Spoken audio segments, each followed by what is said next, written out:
भारती। सखी सहेली। हमारे सभी सुनने वालों को, सखियों को, सखाओं को और सभी श्रोताओं को चंचल वर्मा का नमस्कार।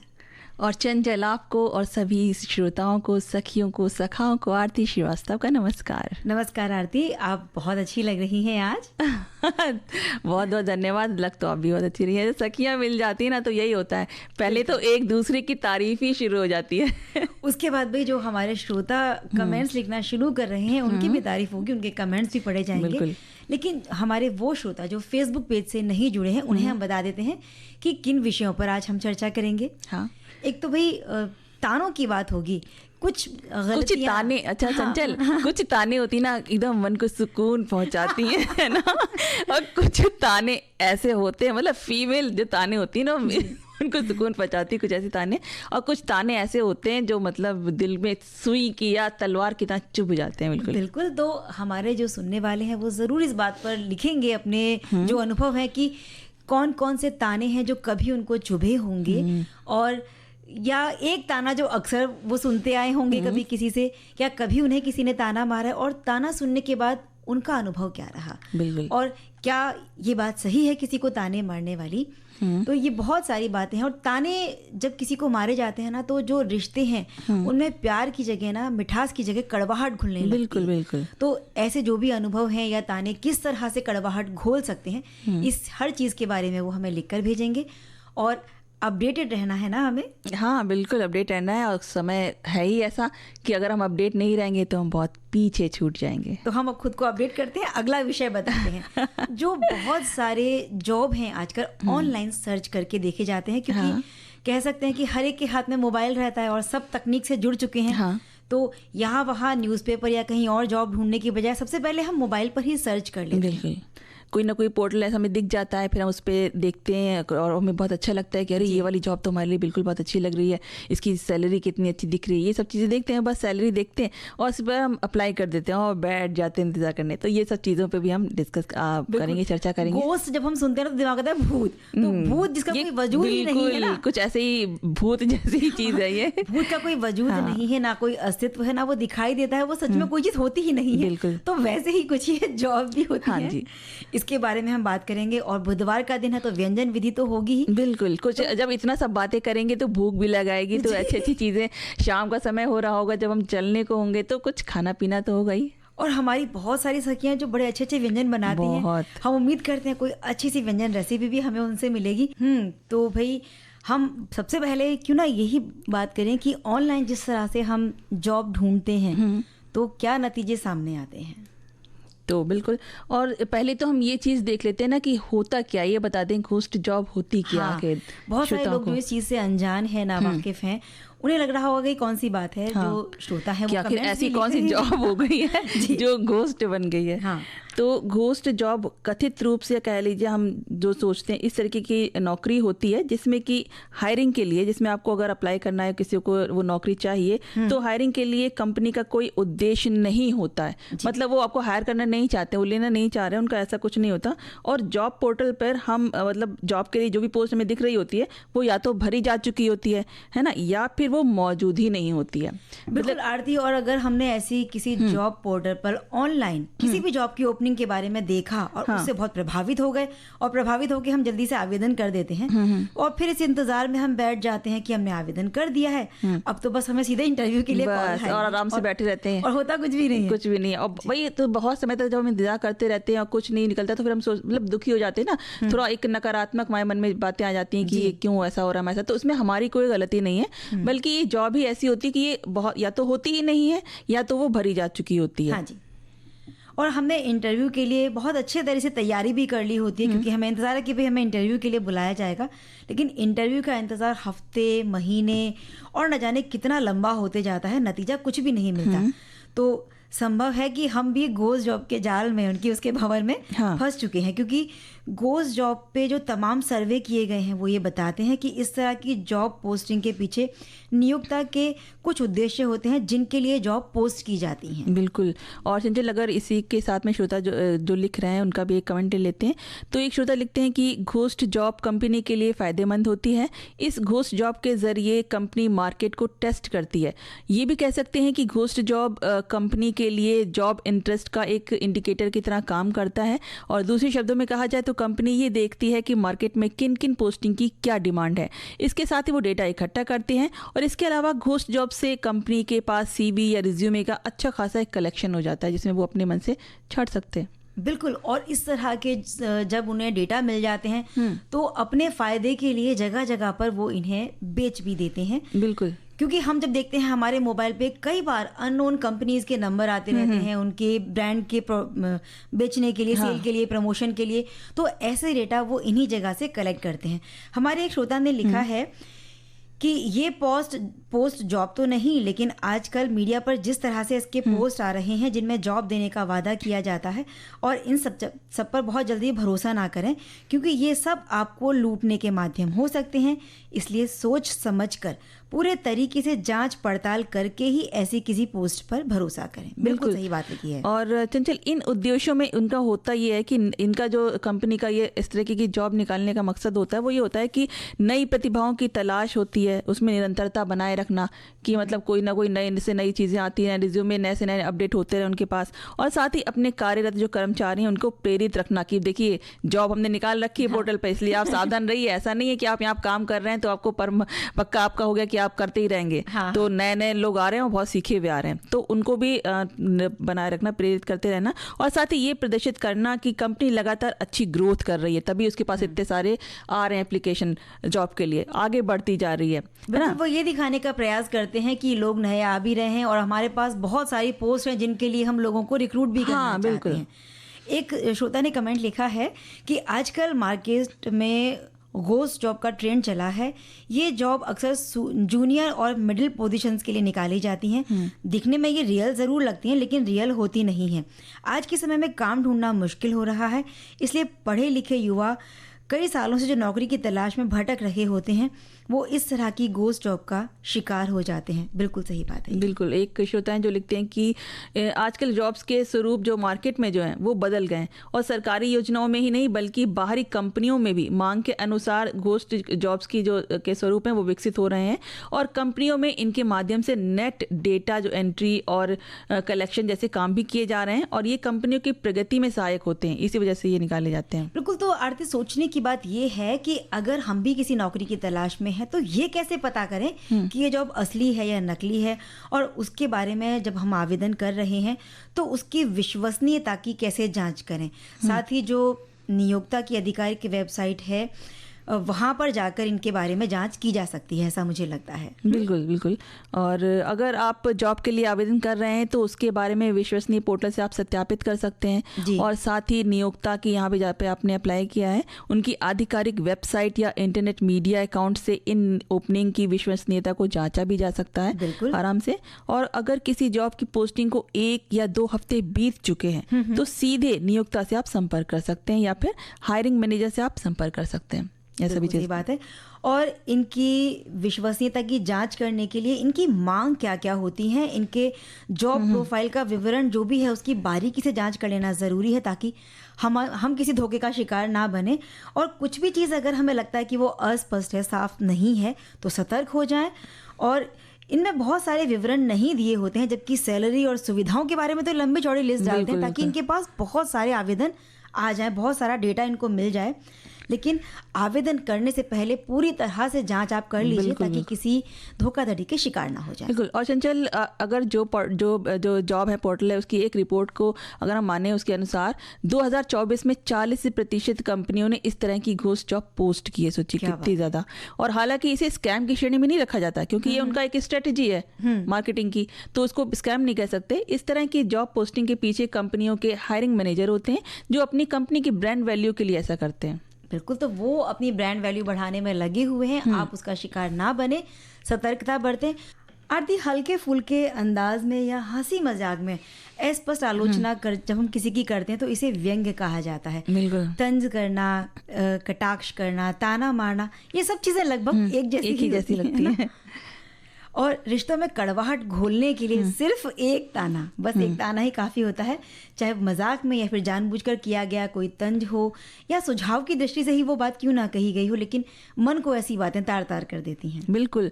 और देखो चलिए बात भी कही गई ना, पूरी तरह से सच्ची लगती है। जो कबीरदास जी ने एक दोहा भी कहा है, हाँ, कि मीठी वाणी बोलिए मन का आपा खोए और इनको शीतल करे आपो शीतल होए। मतलब ऐसी बातें ही मत करो ना, ऐसी बात करो जिससे कि लोगों को सुकून पहुंचे, अच्छा लगे, खुश हो जाए, एक स्माइल आ जाए चेहरे पे, ना कि ऐसा कुछ भी उल्टा सीधा बोलना। क्यों ऐसा करना ही क्यों है? बिल्कुल। तानों की जब हम बात करते हैं ना, तो बहुत प्राचीन काल से तानों की परंपरा रही है। और कुछ ताने तो ऐसे थे, यानी कि एक जिस ताने की मैं बात कर रही हूँ उस पर तो महाभारत हो गई थी।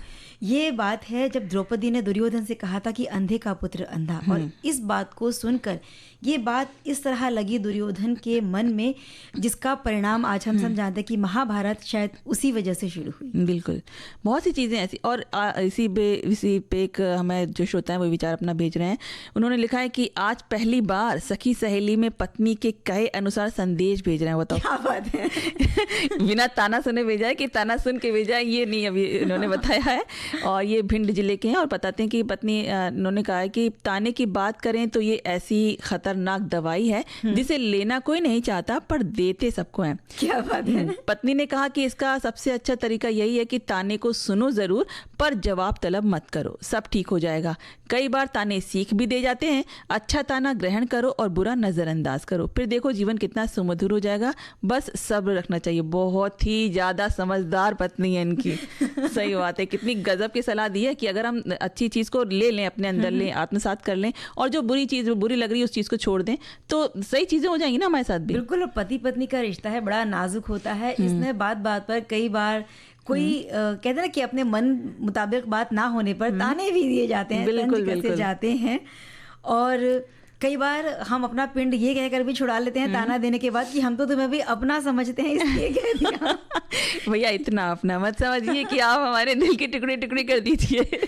और जहाँ पहले की हम बात करें, जब संयुक्त परिवार हुआ करते थे, जहाँ सास बहू ननद देवरानी जिठानी बहुत सारे बच्चे सब एक साथ में रहा करते थे, क्या मजेदार रहता था सब। लेकिन बस ये तो उस समय भी ये सब चीजें कुछ ज्यादा ही, वहाँ तानों में बड़ी बातें होती थी। अगर किसी की कोई बात अच्छी ना लगी, और खास तौर पे नई नई जब कोई बहू ब्याह कर आई है घर में, सास को कोई बात पसंद ना आई तो वो तुरंत कहती थी क्यों अपने मायके से कुछ सीख कर नहीं आई। बहुत बहुत बहुत ये चीजें।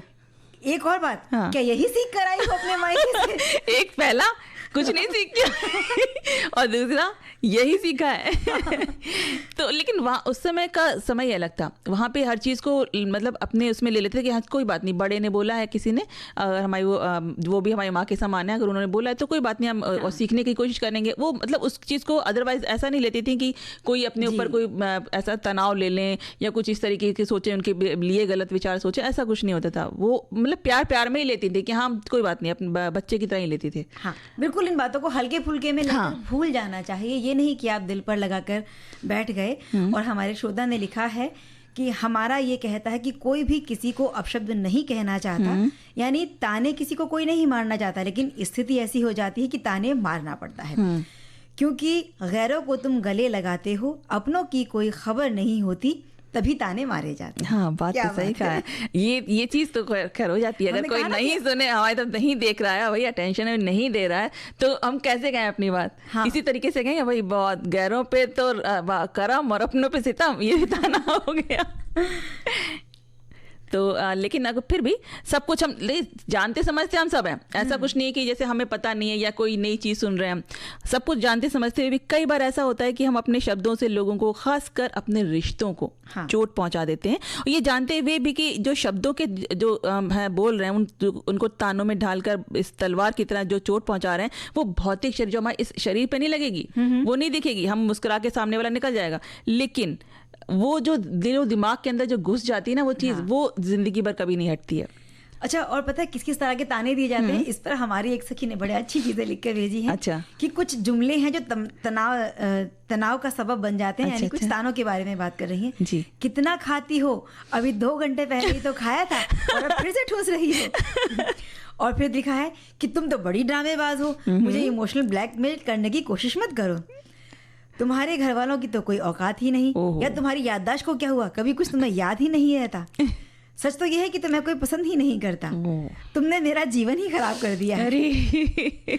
और लोगों के सामने अपमान करना या फिर अकेले में उनसे माफी मांग लेना, ये कहकर कि मैं तुम्हें अपना समझता हूँ, अधिकार पूर्वक ये बातें कही थी। यही बातें भी कुछ देर पहले मैंने भी कहा कि हम अपना कहकर उस बात से अपना पीछा छुड़ा लेते हैं कि भाई हमारी जो भी कही बात थी अगर बुरी लगी है सामने वाले को तो हमने कहते हैं कि भाई तुम तो अपने हो इसलिए कहा। हाँ, तो अपने पे भी इतना भी आप वो मत करिए कि वो चीज़, वो बातें, आपकी जो शब्द हैं जो आपके तीर की तरह चुभ जाएं, वो एकदम घायल कर जाएं।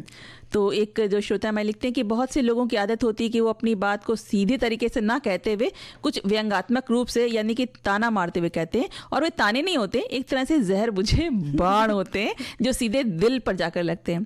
ऐसे व्यक्तियों से बात करने से ही लोग कतराते हैं। कहने वाले को चाहे कोई फर्क ना पड़े, लेकिन सुनने वाले का तो मन घायल हो जाता है। अतः किसी भी बात को सामने वाले से सीधे सरल शब्दों में कहें और धैर्य से उनकी बातें भी सुनें।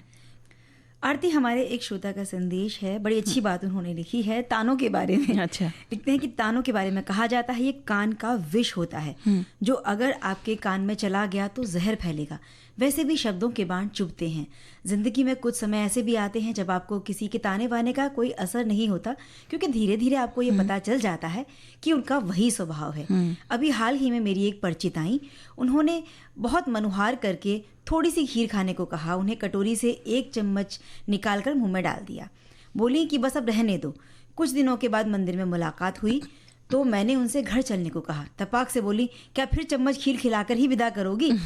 अब आप सोचो मंदिर के प्रांगण में मैं किस बात पर उनको जवाब देती। 5 मिनट खड़े होकर हम लोगों ने बात किया। विदा होते वक्त मैंने फिर से जब उन्हें कहा कि आज तो 1 चम्मच खीर नहीं है, मैं आपको सूखी रोटी और सब्जी ही खिलाऊंगी, तो इतना गुस्सा आया कि मुझे इस बात से कि मैं आपको कटोरी में खीर निकाल रही थी और आप 1 चम्मच खीर खाती हैं, 1 दाना खाती हैं, तो ये आपकी इच्छा पर है। थोड़ी देर में अपसेट ज़रूर हुई, पर मैं समझ गई कि ये तो इनका स्वभाव है। शायद 1 कटोरी खीर खाती तो कुछ और ही बोलती, पर इन सब बातों पर ध्यान देना छोड़ दीजिए क्योंकि कुछ तो लोग कहेंगे और लोगों का काम है कहना। इसी तरह श्रोता लिखते हैं कि रिश्ते, नाते, संबंध शब्द में बंध समाया हुआ है। बंधन प्यार का हो तो हंसते हुए निभ जाता है, परंतु इसी रिश्ते में जब मैं ही करता हूँ के भाव आ जाते हैं तब दरार पड़ने लगती है। इसी कारण से एक दूसरे पर ताने देने लगते हैं, तब ये रिश्ते टूटने के कगार पर आ जाते हैं। सास बहू का हो या ननद भौजाई का, छोटी छोटी बातों पर कहासुनी होती ही रहती है। मजाक में कुछ बातें दिल को छू जाती हैं, जिसके कारण रिश्तों में दरार आ जाती है। इसी पर ध्यान देने की आवश्यकता है और अपने रिश्तों को बचाने के लिए एक दूसरे की छोटी छोटी बातों को, उनके लिए कृतज्ञता का भाव रखना चाहिए, जिससे कि रिश्ते जो हैं अच्छे से आगे चलते रहें। बिल्कुल सही बात है। किसी को नीचा दिखाने की कोशिश पर जब कोई बात की गई है या उनकी योग्यता को लेकर मन में असुरक्षा की भावना हो जाती है, तब कई बार ऐसी बातें कही जाती हैं आरती। तो इस स्थिति का सबसे अच्छा उपाय तो यही है कि जिस कारण से उपहास उड़ाया जा रहा है या आपको ताने दिए जा रहे हैं, अपने प्रति भावनात्मक संवेदना पर थोड़ा सा उस वक्त नियंत्रण रख लेना ज़रूरी होता है, या फिर जो भी उनकी नकारात्मक प्रतिक्रिया है उसका तर्कपूर्वक उत्तर दे दीजिए। उत्तर देते समय ये भी ध्यान रखें कि आप जब उत्तर दे रहे हैं तो किसी तरह की अभद्र भाषा का प्रयोग नहीं किया जाना चाहिए। फिर हम कहते भी थे कि उनमें और आप में फ़र्क ही क्या है। बिल्कुल बिल्कुल, क्योंकि देखिए जब हम किसी को ताना देते हैं ना, तो सबसे हम ये सोच रहे थे कि इसको नीचा दिखाएं, लेकिन नीचा कौन, सबसे ज़्यादा छोटा कौन बनता है? हम खुद। जब हम वो बोल रहे होते हैं ना, वो हम ही सबसे ज़्यादा नीचे साबित होते हैं। तो इसी बात पे कुछ एक लिखते हैं श्रोता कि किसी को ताना मारने में कुछ लोगों को बहुत आनंद मिलता है। उनको लगता है कि जैसे उन्होंने बहुत ही बढ़िया काम कर दिया, लेकिन ताने मारना एक दुधारी शस्त्र है जो कि है वो दोनों तरफ से चोट पहुंचाता है। ऐसे लोगों से सगे जो रिश्ते हैं, दोस्त हैं, पड़ोसी हैं, सभी धीरे धीरे दूर होने लगते हैं कि भाई समझ जाते हैं कि भाई इनकी आदत ही यही है ताने मारने की, तो उनसे दूर रहना पसंद करते हैं। तो इस वजह से वो अकेले पड़ने लगते हैं। एक और बड़ा अच्छा संदेश हमें मिला है। बात बात में ताने मारना। हमारे पड़ोस में एक बहू को इतना बुरा लगा कि वो मायके से निराश थी, फिर भी पति की माँ का फेवर वो किया करता था। एक दिन नदी में कूद कर जान दे दी। ये बड़ी बुरी बात है। किसी भी बात को लेकर आत्महत्या करना या आत्मघाती किसी पर हमला करना, ये दोनों ही गलत चीज़ें हैं। और इस चीज़ के लिए हम जब बार बार कहते हैं कि सकारात्मक चीज़ों को थोड़ा सा बढ़ाइए या इन चीज़ों को अनदेखा अनसुना करके अपनी जीवन में वापस लौट आइए। तो इन चीज़ों से बिल्कुल सावधान रहता है।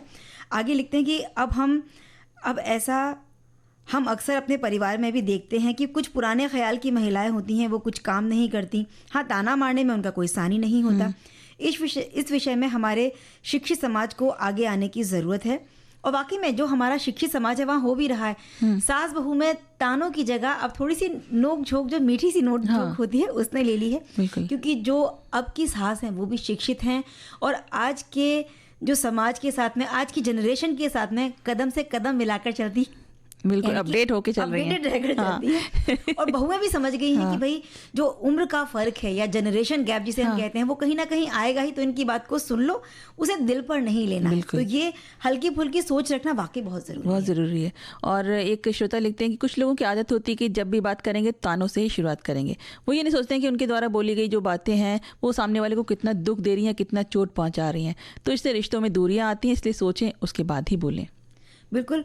न जाने कितनी बातों पर ताने दिए जाते हैं जो कई बार हमारे बहुत प्यारे प्यारे मीठे मीठे रिश्तों को भी ख़त्म कर देते हैं। ऐसी बहुत सारे जो बातें हैं दिल की गहराई तक चुभ जाती हैं। तो हम यही कहेंगे अंत में आरती, क्योंकि संदेश तो बहुत सारे हैं, कि जीवन एक यात्रा है, सफ़र करते रहिए। कोई अगर आपको ताने मार रहा है तो चिंता मत करिए, थोड़ा आगे बढ़िए। और चंचल, क्यों ना शुरुआत करें एक श्रोता के बात से।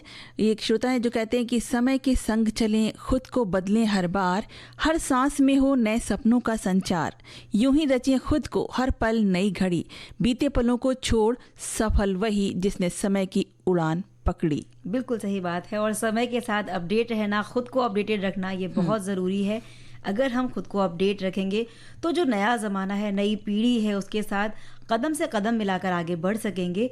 और समय किसी का इंतज़ार नहीं करता।